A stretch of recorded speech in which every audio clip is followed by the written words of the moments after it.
Nginibingelela nonke emakhaya, ngibingelela amakhosi, ngibingelela izindlondlo phela abantu abakhulu kakhulu, amakhosi amakhulu kakhulu ezweni.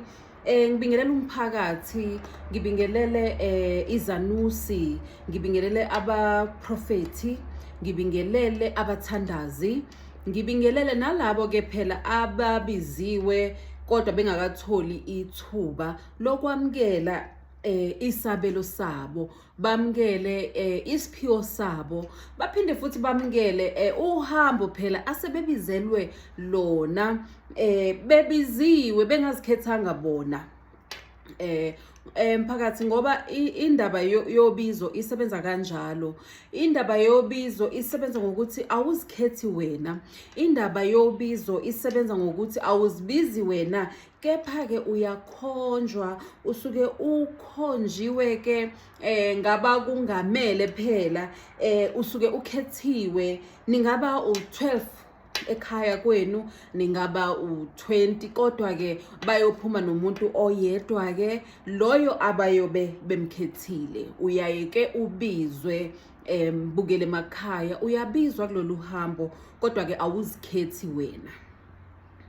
Ngakho-ke elangeni lanamhlanje sizogxila kakhulu kulabo asebebiziwe nasebefuna-ke ukuthatha lolu hambo.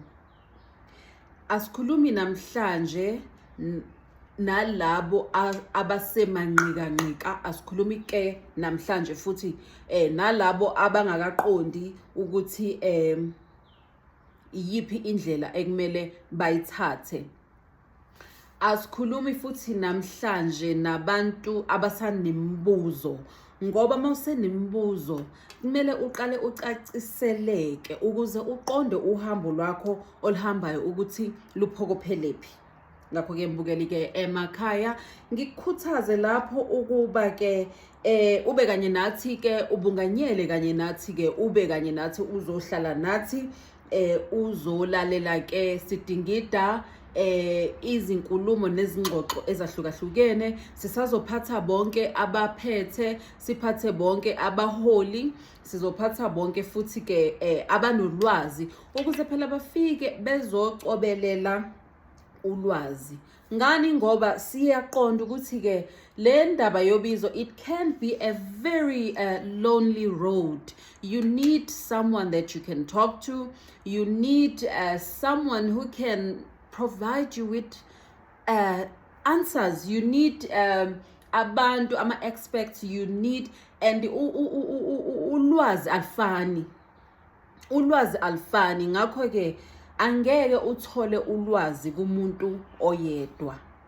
Ingakho-ke sizonxenxa, sicele, sikhuthaze phela belu abantu abahlukahlukene bagcine befikile-ke laphaya ku Spiritual Sparks with Nozipho. Ngizokucela-ke mbukeli lapha ekhaya, mangabe unentshisekelo noma unogqozu lokwazi, unembuzo, ufuna ukuphenduleka, subscribe to my channel. Ngakho-ke uzokwazi ukuthi uthole ama-episodes.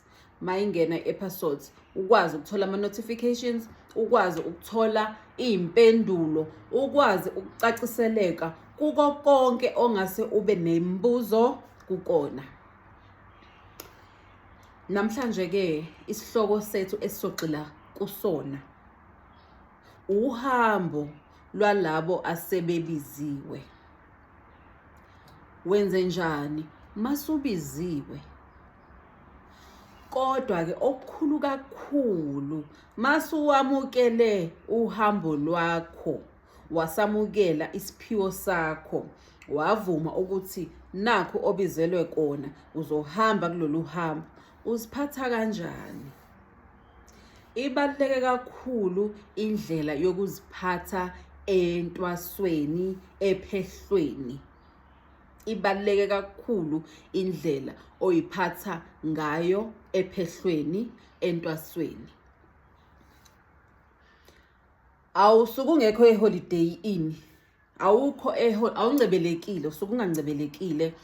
ngakho-ke angimele wenze ngazuthi uncebelekile, awulali. Ngiyazi ukuthi kaningi abantu ababuya ephehlweni nasebethwasile bahlale bekhala njalo, bayakhala njalo. Isikhalo sabo asisibukeli phansi, isikhalo sabo futhi asisithatheli phansi.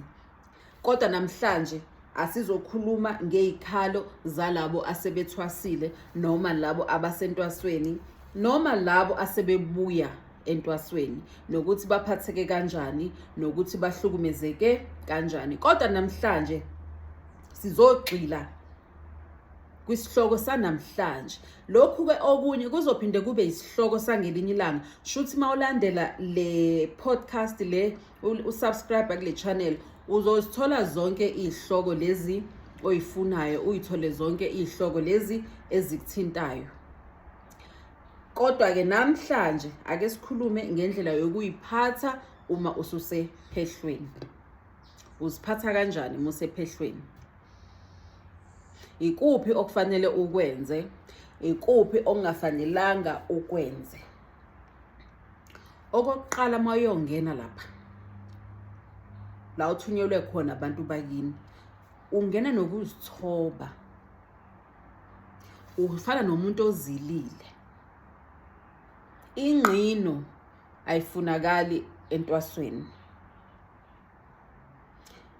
Ogobela nabo bayathwala kanzima, ogobela nabo bayahlupheka, ogobela nabo bayasokola, besokoliswa amathwasa.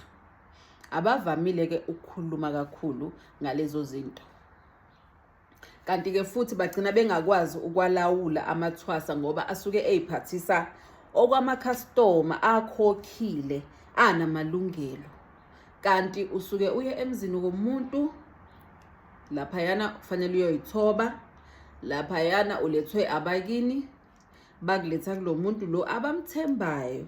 Ngaphandle wena muyiqhostele wena, wayikhethela umuntu wakho, wena uma uzenzele wena into zakho, naphambili uzofika ube ne-problem. And abantu bakini bazokukhombisa ukuthi asikulethanga la, because uzofika laphaya ube nenkinga, ube nama-challenges. So abantu bakini bazokukhombisa ukuthi asikulethanga la, wena uzikhethele wena la. Uzikhethele, wazinominathela, azange ukhonjiswe lo muntu, azange uyiswe kalo muntu, azange uphahle wena, ukhuleke wena, ufaste wena, ube sesiguqweni wena, uzicelela phela kulaba bakuphethe uthi ngikhombiseni ukuthi ngiye kuphi. Kodwa wena uzikhethele. Mawenze njalo-ke, phambili uze wazi ukuthi uzofika ube ney'nkinga. Uzofike ube ney'nkinga phambili. Usuku nosuku kuzoba ney'ngqinamba, uzogcina wena ungaqedanga ukuthwasa. Uzogcina wena ubuyele emuva, wangakwenza lokhu ozokwenza, wangaqeda lokhu ozokwenza. Ngani ngoba wena ubungakhonjwanga vele la, awubizwanga la, akusiwugobela wakho lo. Abakini abakukhombanga la, abakini abakukhethelanga lo muntu lokuthi akuthwasise, lo muntu ukuthi abe umholi wakho. Angithi nakhona kumele nibe aligned. Umuntu uma ezokusiza kumele nibe aligned. Kumele ngothi ngenza isibonelo, uma ungezothwasa angeke uzuthwasa. Uma uzoba umamsebelethi uzothandaza, uthandazela abantu, usebenzisa amanzi namakhandlela. Fanele uhambe ngomuntu ohamba ngaleyo frequency. Fanele nitholane naye, abakini bazokuhlanganisa naloyo muntu. Kodwa uma uzohamba uzibhekela, uzikhethela, uzogcina wenza okungafanelekanga ukuthi ukwenze, wenza ongabizwelwanga ukuthi kwenze. Uzoba futhi miserable entwasweni, awuzojabula, awuzoba nayo ipeace, and awuzukuyiqeda kwakuyiqeda-ke lento le othi uzoyenza. Sidluleke lapho. Asikhulumeke ngomuntu. Ngiyazi ukuthi uma ngabe unama-questions amaningi, and ungayizondi intwaso, ungathi ngoba waye endaweni e-wrong wahlukumezeka, noma wangajabula, noma kwanongqubuzana phakathi kwakho nogobela wakho, noma kwakhona izinto ongazithandisisi kahle noma ongazizwisisi kahle. Ungabe se uthi ngiphumile entweni zokwelapha, angifune calling. Nalapho usasidonsela amanzi ngomsele, uyakwazi lokho, awudingi nokutshelwa umina, usazilethela inkinga futhi nalapho, usidonsela inkinga futhi nalapho. Awenzeli omunye umuntu, awudonseli omunye umuntu futhi, uzenzela bani? Wenzela wena, usidonsela inkinga. Okay, ufikileke entwasweni, uze ngani? Awuzile ngokuzophapha, awuzile ngokuzogxeka, awuzile ngokuzobuka umholi ukuthi izinto zakho zenza kanjani, wena unengqondo engcono, noma you have better ideas than lo muntu lo ongaphansi kophahla lwakhe. Empilweni kumele ukwazi ukuyithoba, ukwazi ukuthi kube ne-authority. Kufana nasemendweni, ngeke ugane umuntu ongamhloniphi, ngeke uzumlalele lo muntu, ngeke uzuyithobe kuleyo ndoda leyo ongena respect yayo. Isemsebenzini, umuntu lo bekiwe owumphathi kumele uyithobe kuye, umhloniphi. Noma bathi uyisilinyana, kuyafunakala lokho. Noma ikuphi, nasesikoleni muyingane yesikole uyofunda ukuze uphumelele, fundiseka, zithobe, funda lapho ulalele othisha. Injalo ke indaba nasephehlweni. Mawufika lapha ufica umholi wakho ngaleso sikhathi ozokuguide, akusile idlozi lakho ugobela, umuntu obekiwe uzokuguide. Angeke futhi akufundise yonke into ugobela. Ungathi wayengakwenza ukuthi, wayenze ukuthi ephusheni ngibona ukuthi kodwa ngimbona ngekwenza, ingoba naye wenza ngendlela yakhe, nawe abantu bakini ibona baxhumana nawe bekukhombisa lezo zinto. Kuningi indlela yokwenza izinto, iningi indlela izinto ezenzeka ngayo, akubi indlela eyodwa one size fit all.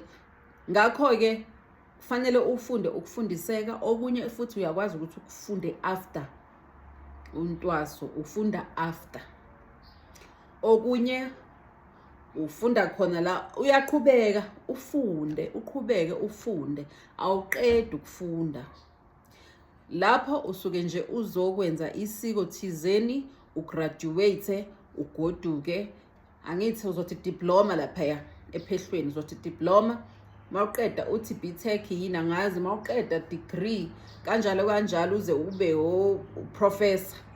Ulokhu uhambile imfundo, uyafunda, uyayalwa, uyaboniswa, uyakhonjiswa, ulokhu uqhubeke njalo.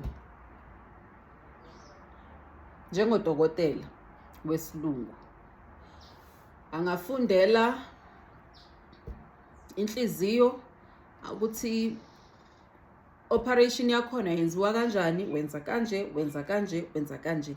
Kuyothi mababona ukuthi isimo sibucayi bathi yazini kunodokotela owuqweqwe wenza wona lo msebenzi, ukuwona lo mkhakha sengathi manje sidinga yena. Uyabizwa ke lo dokotela, ubizwa le eBrazil, usefakwe ebhanoyini ke ukuthi efike qathatha ezosiza abanye futhi abasebenza ngazo inhliziyo, kodwa babonile ukuthi manje sekudingeka usibanibani.